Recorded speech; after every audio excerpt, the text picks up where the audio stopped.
Corona পরীক্ষায় প্রতারণার মামলায় জেকেজি চেয়ারম্যান ডাক্তার সাবরিনাকে আজ তোলা হবে আদালতে। কর ফাঁকির বিষয়ে তদন্ত শুরু করেছে এনবিআর এর গোয়েন্দা সেল। শাহজালাল বিমানবন্দরে আজ থেকে শুরু হচ্ছে বিদেশগামী যাত্রীদের স্বাস্থ্য পরীক্ষা। ফ্লাইট সীমিত হওয়ায় মিলছে না টিকিট, চাকরি হারানোর শঙ্কা। করোনাকালে নজরদারির অভাবে রাজধানীতে দেদারসে তৈরি হচ্ছে নকল ভেজাল ওষুধ।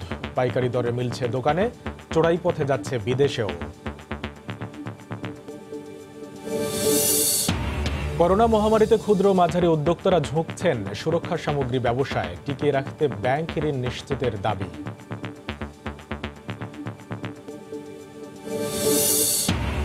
এবং দেশে প্রতি 6 জনের একজন ভুগছেন অপুষ্টিতে। দরিদ্রতা ও অজ্ঞতাই মূল কারণ বলছেন বিশেষজ্ঞরা। আছে ভেজাল ও অনিরাপদ খাবার।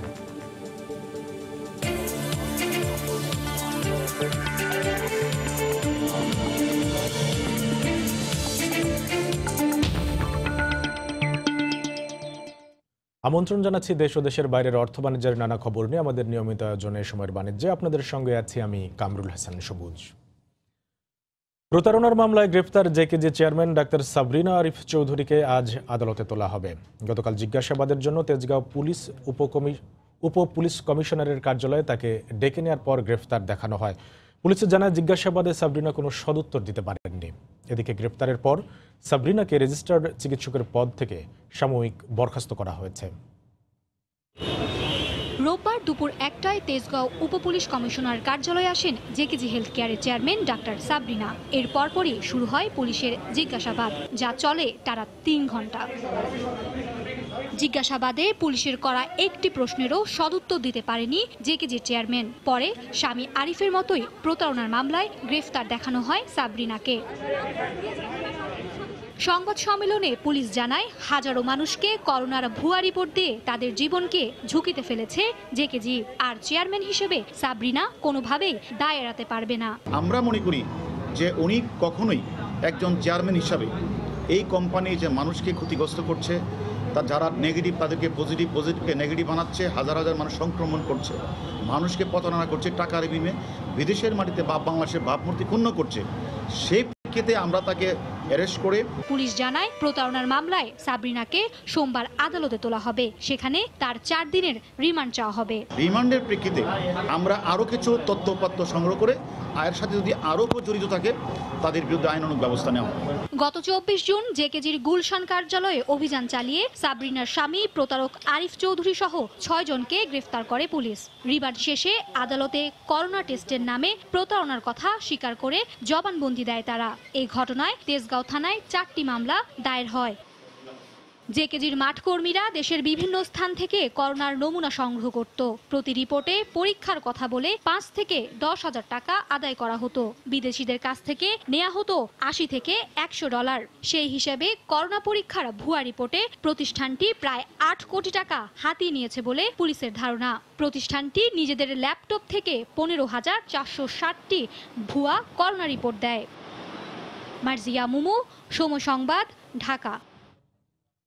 প্রতারণার মামলায় গ্রেফতার JKG chairman doctor Sabrina Arif Chowdhury ও তার স্বামী আরিফ চৌধুরী এবং তাদের ব্যবসা প্রতিষ্ঠান জেকেজি হেলথ কেয়ারের কর ফাঁকির ঘটনা আছে কি না তা খতিয়ে দেখা শুরু করেছে জাতীয় রাজস্ব বোর্ডের কেন্দ্রীয় গোয়েন্দা সেল সিআইসি। রোববার রাতে সব ব্যাংক ও আর্থিক প্রতিষ্ঠান বরাবর তাদের অর্থের হিসাব চেয়ে চিঠি দেওয়া হয়।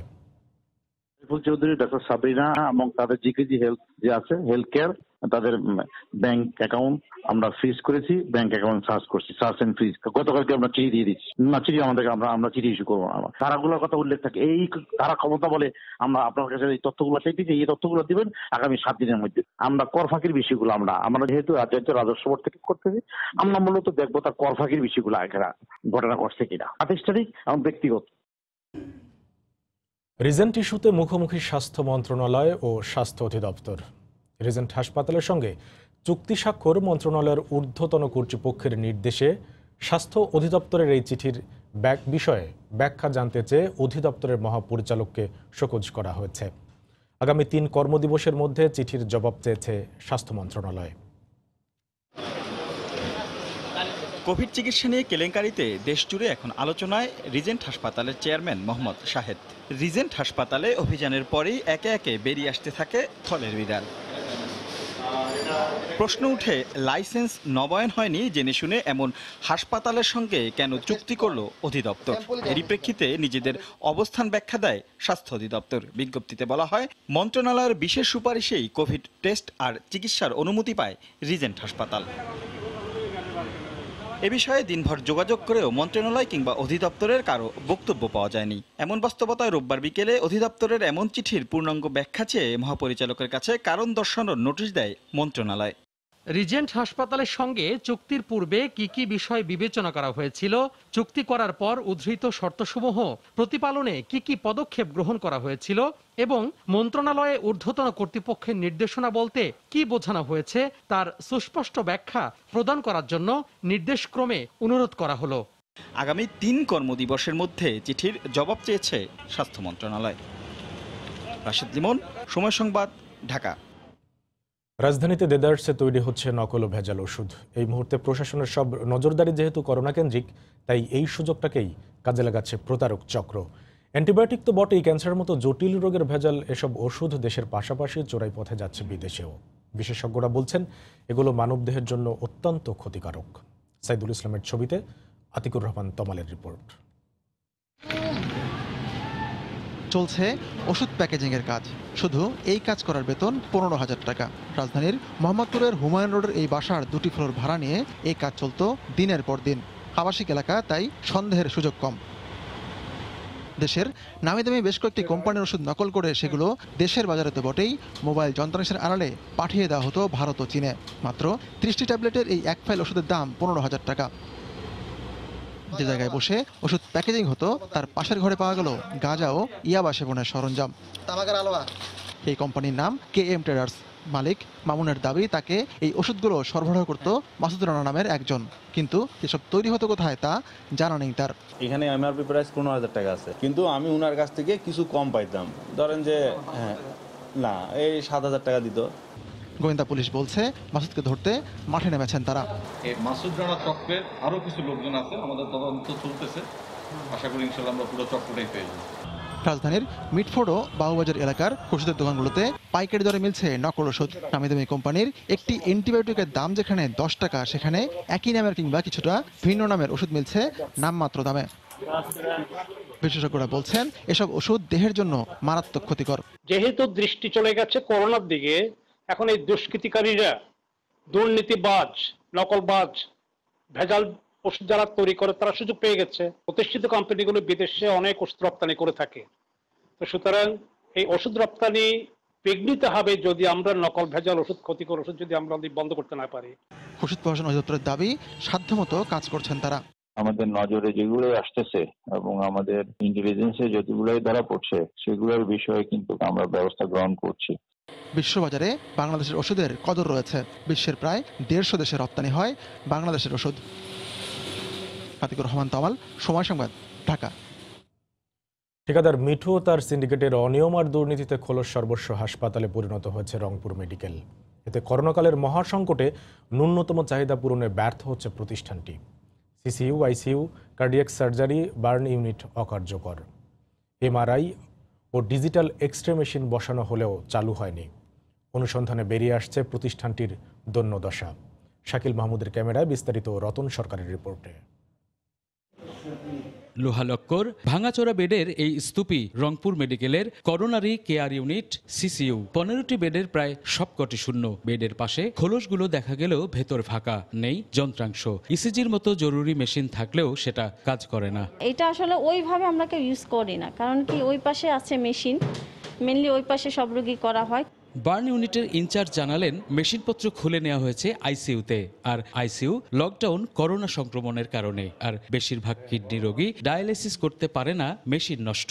তারা বলে যে আপনারা গিয়ে বাইরে গিয়ে অমুকখানে যা করে নিয়ে আসেন, অমুকখানে করে নিয়ে আসেন, এই ধরনের কথাবার্তা বলেন। সবার তো টাকা নেই, সবাইকে বাইরে গিয়ে কি চেক আপ করতে পারবে? মনিটরগুলা, তারপরে ইনফিউশন সেট, তারপরে সিরিঞ্জ পাম্প এগুলো না থাকার কারণে আমরা আইসিইউ ব্যবহার করতে পারতেছি না।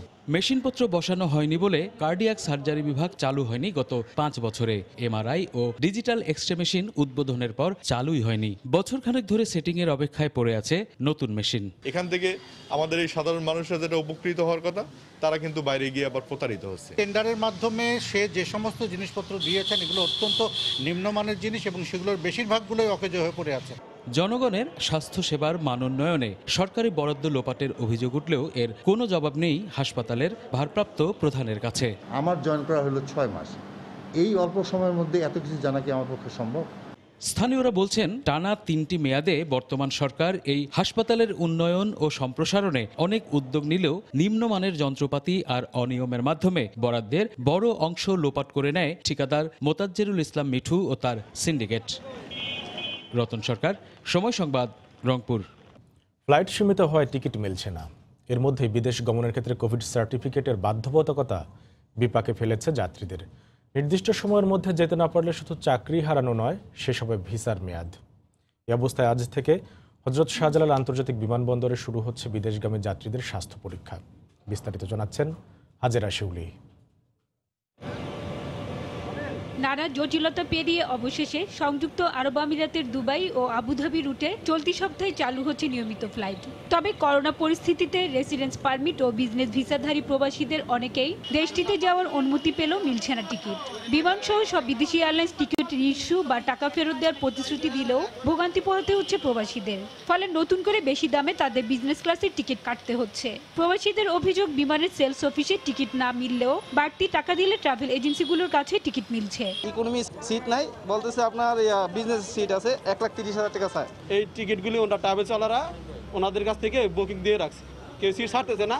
যাদের কাছে টাকা পাইতেছে তাদের কাছ থেকে ওনারা সিট ছাড়তেছে। ওইখানে না যাইতে পারে আমাদের জীবন জীবিকায় হুমকি স্বরূপ। আবার টিকিট পেলেও সংযুক্ত আরব আমিরাত সরকারের নির্দেশনা অনুযায়ী যাত্রার 96 ঘন্টার মধ্যে কোভিড সার্টিফিকেট পাওয়া নিয়ে দুশ্চিন্তায় আছেন প্রবাসীরা। কেউ বলতেছে সার্টিফিকেট সহ ফ্লাই করতে হবে 72 ঘন্টার ভিতরে, কেউ বলতেছে 96 ঘন্টার ভিতরে। আদৌ জানি না যে কি নিয়ম, কি কানুন, কি করতেছে। মেডিকেল রিপোর্ট 96 ঘন্টার মধ্যে ভ্যালিড থাকা অবস্থায় আমাকে আরব আমিরাতে এন্ট্রি নিতে হবে। যদি 96 ঘন্টা 97 ঘন্টা হয়ে যায় তাহলে আমাকে ব্যাক আসতে হবে। তবে স্বাস্থ্য বিভাগ কোভিড টেস্টের প্রতিষ্ঠান সুনির্দিষ্ট না করা পর্যন্ত সরকার অনুমোদিত হাসপাতাল থেকেই টেস্ট করার অনুরোধ জানিয়েছেন বিমানের এমডি। তবে যাত্রীরা সার্টিফিকেট না পেলে 14 জুলাই আবুধাবি ফ্লাইট যাবে না বলে জানান তিনি। কমার্শিয়াল ফ্লাইটগুলোর টিকিট ট্রাভেল এজেন্সিরা বিক্রি করতে পারেন। আমার পক্ষে এখন যে পাহারা দেওয়া প্রত্যেক ট্রাভেল এজেন্সি সম্ভব না। নাম্বার 2 হলো টিকিট ক্রাইসিস হবে, কারণ ফ্লাইট সংখ্যা সীমিত। ইউএই যেটা রেস্ট্রিকশন করেছে, কোনো ফ্লাইটে আমি 200-এর বেশি যাত্রী নিতে পারবো না।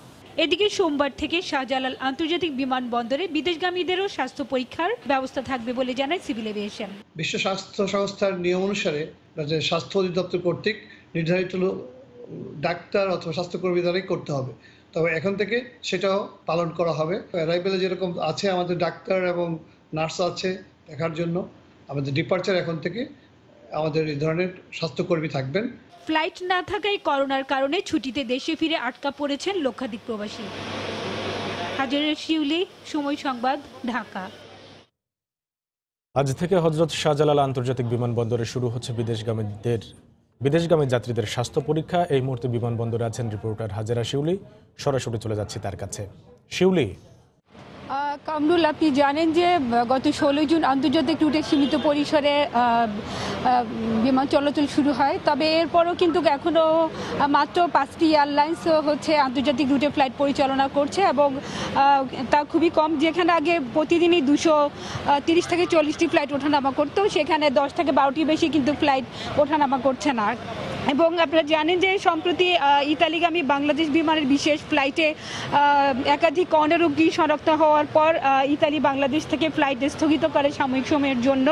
এছাড়া এর আগে জাপান ও কোরিয়াগামী ফ্লাইটেও কিন্তু করোনা রোগী শনাক্ত হয় এবং বাংলাদেশে বর্তমানে যে করোনা সংক্রমণের ঝুঁকি, সেই বিষয়টি বিবেচনায় নিয়েও কিন্তু এখনও অনেক এয়ারলাইন্স এখানে এখনও ফ্লাইট পরিচালনা করতে অনীহা প্রকাশ করছে। তো সব কিছু মিলিয়ে বলা যায় যে এখনও আসলে সেভাবে পুরোদমে ফ্লাইট পরিচালনা হচ্ছে না। এবং এই যে করোনার পরিস্থিতি নিয়ে বিশ্বের বিভিন্ন গণমাধ্যমে বাংলাদেশের ইতালি ফ্লাইটে করোনা রোগী পাওয়ার বিষয়টি সমালোচিত হওয়ার পর কিন্তু আন্তঃমন্ত্রণালয় সভায় গতকাল সিদ্ধান্ত নেওয়া হয়েছে যে এখন থেকে বিদেশগামী সব উড়োজাহাজেই যাত্রীদের সবাইকে কোভিড নেগেটিভ সার্টিফিকেট রাখতে হবে। এবং তবে গতকাল সিদ্ধান্ত হলো এখনও কিন্তু বিমানবন্দর কর্তৃপক্ষের কাছে সেই নির্দেশনাটি এসে পৌঁছায়নি। তবে আপনারা জানেন যে কিছু কিছু ফ্লাইটের ক্ষেত্রে এবং কিছু কিছু গন্তব্যে কিন্তু দেশগুলোরই নির্দেশনা আছে যে কোভিড নেগেটিভ সার্টিফিকেট লাগবে, করোনামুক্ত সার্টিফিকেট লাগবে।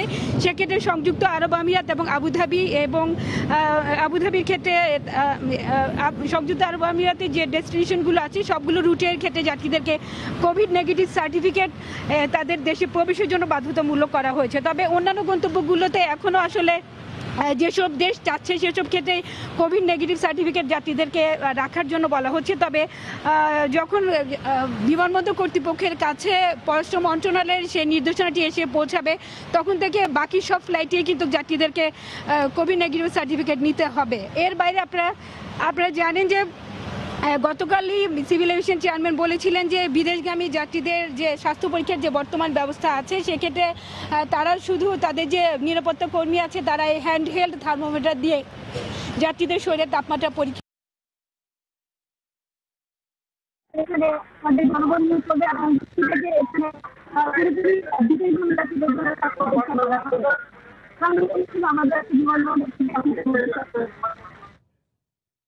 আজ থেকে হযরত শাহজালাল আন্তর্জাতিক বিমানবন্দরে শুরু হচ্ছে বিদেশগামী যাত্রীদের স্বাস্থ্য পরীক্ষা। সেই খবর জানাচ্ছিলেন রিপোর্টার হাজেরা শিউলি। করোনা মহামারীতে অনেক পণ্যের চাহিদা যেমন কমেছে তেমনি মাস্ক, পিপিইর মতো সুরক্ষা সামগ্রী ও অনলাইনে খাদ্যপণ্যের চাহিদা বেড়েছে। অনেক ক্ষুদ্র ও মাঝারি উদ্যোক্তা টিকে থাকতে এসব বিকল্প ব্যবসায় ঝুঁকছেন। অর্থনীতিবিদরা বলছেন এসএমই উদ্যোক্তাদের টিকিয়ে রাখতে ব্যাংকের ঋণ নিশ্চিত করার পাশাপাশি ভোক্তাদেরও ভূমিকা রাখতে হবে। হরিপদ সাহার রিপোর্ট। চামড়াজাত ব্যাগ, ওয়ালেটের মতো পণ্য উৎপাদনকারী প্রতিষ্ঠান গুটিপা দেশের বাজারে বিক্রির পাশাপাশি ইউরোপে রপ্তানি হয় তাদের পণ্য। কিন্তু মহামারী করোনায় তাদের ব্যবসায় মন্দা নেমে এসেছে। 50 জন শ্রমিকের বেতন, কারখানা ভবনের ভাড়াসহ পরিচালন ব্যয় মেটাতে বাজার চাহিদা বুঝে উদ্যোক্তা শুরু করেছেন কাপড়ের মাস্ক উৎপাদন। এটা মানুষের জন্য যেমন খুবই এসেনশিয়াল তেমনি ওয়ার্কফোর্সকে আমরা কাজে লাগাতে পারি এবং সেটা চিন্তা করেই আমরা আমাদের কারখানাতে আমরা ফেস মাস্ক বানাতে শুরু করি। আরো দুটো আইটেম যুক্ত করেছি। সেটা একটা হচ্ছে হেড কভার ওয়াশেবল আর আরেকটা হচ্ছে একটা ওয়াশেবল টোট ব্যাগ। তার মতো অনেক ক্ষুদ্র ও মাঝারি উদ্যোক্তাই এখন ব্যবসায় টিকে থাকতে বিকল্প পণ্য ও সেবা নিয়ে কাজ শুরু করেছেন। সলিউশন মূলত স্কুল, কলেজ এবং সিকিউরিটি ইউনিফর্ম নিয়ে কাজ করে। কিন্তু বিশ্বব্যাপী যেই করোনা ভাইরাস শুরু হওয়ার পর থেকে আমাদের চাহিদাটা কমতে থাকে। আমরা বর্তমানে পিপি এবং বডি ব্যাগ প্রোডাকশন করছি। করোনার কারণে এখন মানুষের চাহিদা এবং প্রেক্ষাপটে আমাদের ব্যবসায়িক কিছুটা পরিবর্তন আনতে হচ্ছে, যেটা বেঁচে থাকার জন্য মানুষ সবসময় চায় যে বিষমুক্ত এবং ফরমালিন মুক্ত বিশুদ্ধ খাবার। আমরা সেই লক্ষ্যে আফরা ডেইলি শপ নামে একটি ই-কমার্স সাইট ওপেন করেছি। বাংলাদেশ উন্নয়ন গবেষণা প্রতিষ্ঠান বিআইডিএস বলছে দেশের শিল্প খাতের 86% শ্রমিক কাজ করে অনু, ক্ষুদ্র ও মাঝারি শিল্পে। এ শিল্পের জিডিপিতে অবদান 25% মতো। তাই করোনা মহামারীতে এদের গুরুত্ব সহকারে সমর্থন দিতে হবে। ক্ষুদ্র উদ্যোক্তারা যে টিকে থাকার সংগ্রামে আছেন তাদের এই টিকে থাকার সংগ্রামে ব্যাংক, নীতি নির্ধারক এবং আমরা যারা ভোক্তা আছি সকলকেই এগিয়ে আসতে হবে। তাহলেই কেবল তারা তাদের এই টিকে থাকার সংগ্রামে জয়ী হবেন এবং তার সাথে সাথে অনেকগুলো মানুষের জীবিকাও নিশ্চিত হবে। প্রান্তিক ও ক্ষুদ্র উদ্যোক্তাদের মাত্র 38% ব্যাংক ও প্রাতিষ্ঠানিক ঋণ পায়। তাই করোনায় সরকারের দেয়া প্রণোদনা প্যাকেজের কম সুদের ঋণ তাদের হাতে পৌঁছাতে নির্ভরযোগ্য এনজিও সহ বিকল্প প্রতিষ্ঠান ব্যবহার করা যেতে পারে বলে মনে করেন অর্থনীতিবিদরা। হরিপদ সাহা, সময় সংবাদ, ঢাকা। করোনাকালে সারা দেশে আবারও শুরু হলো টিসিবির পণ্য বিক্রি কার্যক্রম। ঈদুল আজহা সামনে রেখে 269টি ট্রাকে ডাল, চিনি ও তেল এই 3 নিত্যপণ্য খোলা বাজারে বিক্রি করছে রাষ্ট্রায়ত্ত সংস্থাটি। এই কার্যক্রম চলবে 28 জুলাই পর্যন্ত। যদিও প্রথম দিন রাজধানীতে নির্ধারিত সময় অনেক স্পটেই দেখা মেলেনি টিসিবির ডিলারদের। করোনায় অনেকেই হারিয়েছেন কাজ, অনেকের কমে গেছে আয়। এ অবস্থায় কিছুটা খরচ বাঁচিয়ে ডাল, চিনি, তেল কিনতে টিসিবির ট্রাকের সামনে লাইনে দাঁড়িয়েছেন নিম্ন আয়ের মানুষেরা।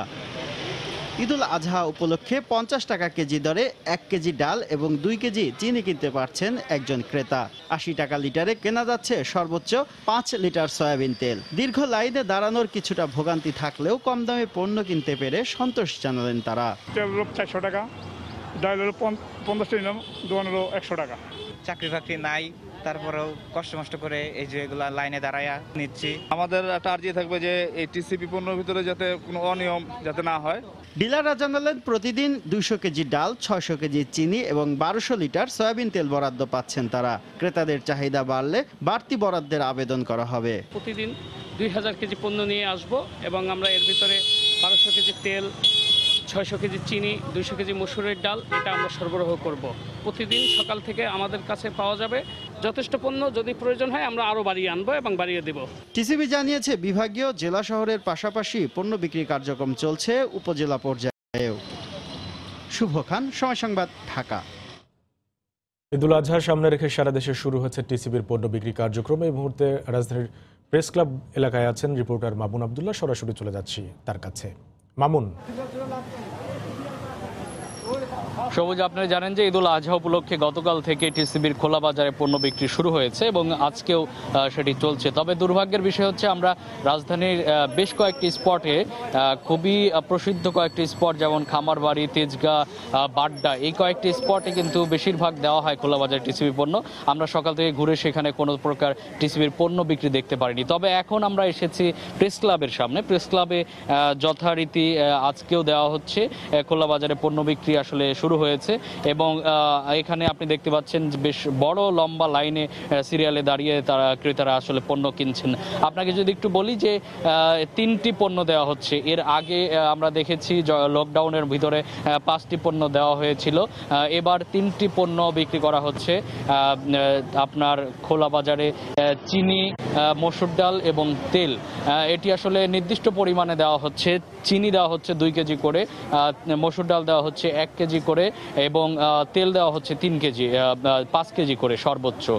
এক্ষেত্রে আপনাকে একটু বলে রাখি, বাজার দরের চেয়ে এখানে আসলে 10 থেকে 15-20 টাকা কম পাওয়ার কারণে মোটামুটি ক্রেতারাও স্বাচ্ছন্দ্যে কিনছেন। তবে তারা বলছেন যে এটি স্পট যদি বাড়ানো যায়, কারণ আপনি জানেন যে ঢাকা শহরে 40টি স্পটে দেওয়ার কথা। তবে আমরা সকাল থেকে কোনো প্রকার খুব বেশি একটা দেখতে পারিনি। ঢাকা শহরের 40টি এবং সারা বাংলাদেশে 164টি স্পটে খোলা বাজারে বিক্রি করার কথা টিসিবি আমাদেরকে বলছে। তবে ক্রেতারা বলছেন যে আসলে পণ্য বিক্রির এই ব্যবস্থাটা যদি আর একটু পরিসর বাড়ানো যায় তাহলে তারা খুব সহজে কিনতে পারবেন। তারা সন্তুষ্টি প্রকাশ করেছেন। তবে 3টির পরিবর্তে তারা আরও বেশ কয়েকটি পণ্য বাড়ানোর কথা বলছেন।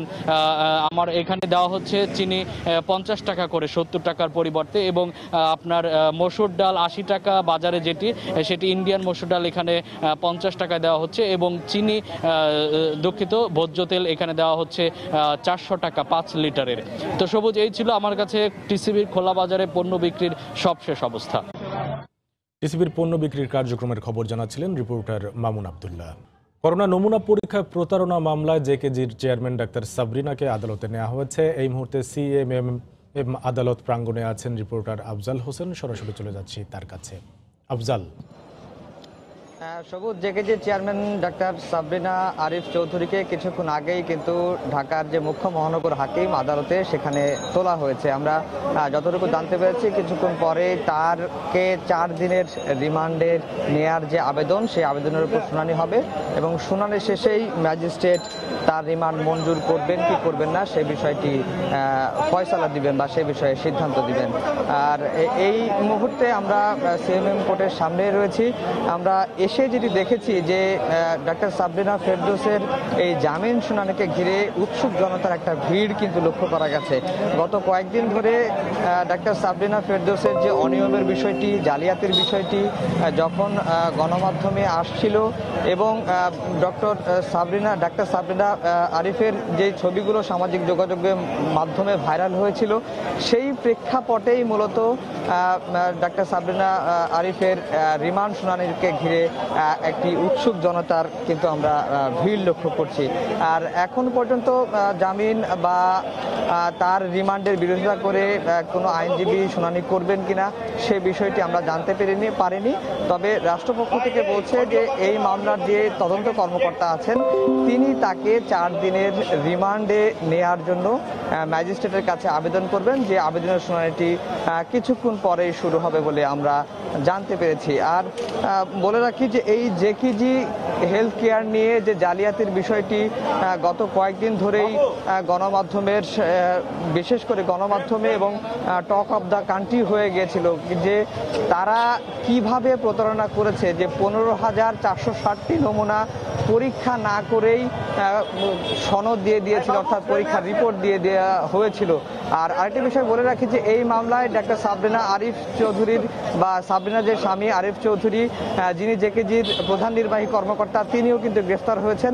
এই মামলায় আরও 6 জন আসামি এর আগেই গ্রেফতার হয়েছিল, তাদেরকেও জিজ্ঞাসাবাদ করা হয়েছে। তার মধ্যে 2 জন আসামি জালিয়াতির কথা স্বীকার করে আদালতে 164 ধারায় জবানবন্দি দিয়েছেন।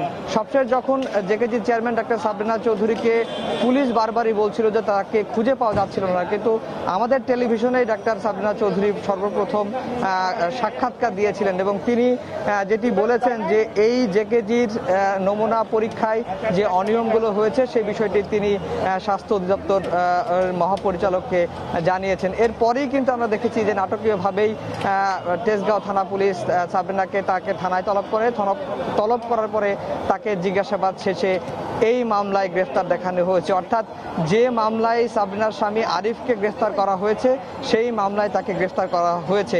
আর আরেকটি বিষয় বলে রাখি যে একটি বিভ্রান্ত তৈরি হয়েছে যে সাবরিনা চৌধুরীকে শুধুমাত্র প্রতারণার মামলায় গ্রেফতার করা হয়েছে কিনা, কারণ প্রতারণার মামলায় সাজা, সর্বোচ্চ সাজা 7 বছর এবং এই মামলা জামিনযোগ্য অপরাধ।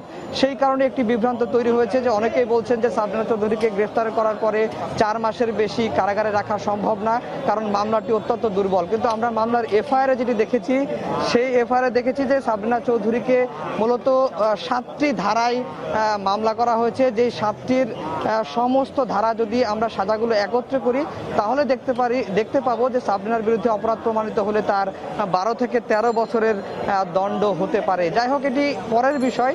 এখন যে বিষয়টি হয়েছে যে এখন প্রসিকিউশন পক্ষ থেকে সাবরিনার 4 দিনের রিমান্ড আবেদন করা হয়েছে।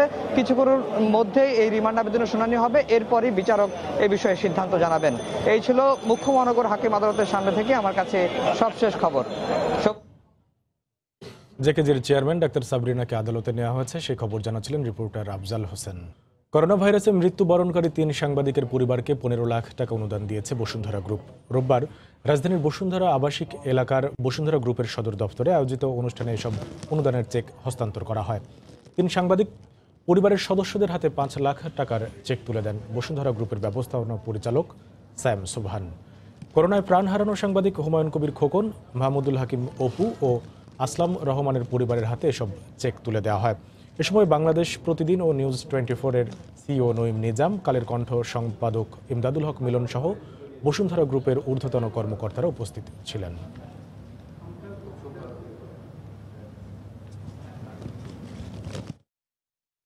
এই ছিল এ সময়ের বাণিজ্য। যে কোনো খবর পেতে ভিজিট করুন সময় নিউজ.টিভি। আপনার মোবাইলে সময় টিভি দেখতে সকল খবর পেতে ডাউনলোড করুন সময় অ্যাপ। সঙ্গে থাকুন সময়ের।